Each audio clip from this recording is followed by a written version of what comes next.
কেন কি হয়েছে মোদিজি? আপনারা যে আপনাদের পাসপোর্টে আমাদের ঘনিষ্ঠ মিত্র ইসরায়েল নামে নিষেধাজ্ঞা দিয়েছেন, এটা আপনারা কোন আইনে দিয়েছেন? আপনারা এমন কোন আলুগুড়া সেজে গেছেন যে আন্তর্জাতিক সিদ্ধান্ত নেওয়ার পূর্বে আমাদের সাথে আলোচনা করার প্রয়োজন মনে করেন না? এই অঞ্চলের আঞ্চলিক শক্তি হিসেবে আমাদের দায়বদ্ধতা রয়েছে। আপনাদের এই সিদ্ধান্তর ফলে আমাদের ঘনিষ্ঠ মিত্র ইসরায়েলের কাছে আমাদের ভাবমূর্তি ক্ষুণ্ণ হয়েছে। এজন্য অবশ্যই আপনাদেরকে জবাবদিহিতা করতে হবে।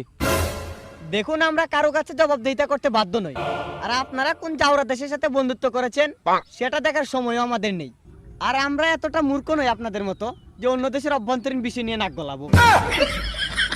আর আপনি আন্তর্জাতিক রাজনীতির কথা বলছেন। দেখুন, আপনি যে বয়সে চা বিক্রি করতেন সেই বয়সে আমি বিশ্ববিখ্যাত নোবেলজয়ী গ্রামীণ ব্যাংক প্রতিষ্ঠা করেছি। আপনার রাজনীতিতে উত্থান হওয়ার আগেই আমি আর আমার গ্রামীণ ব্যাংক যৌথভাবে নোবেল পুরস্কার অর্জন করে বিশ্ব নেতাদের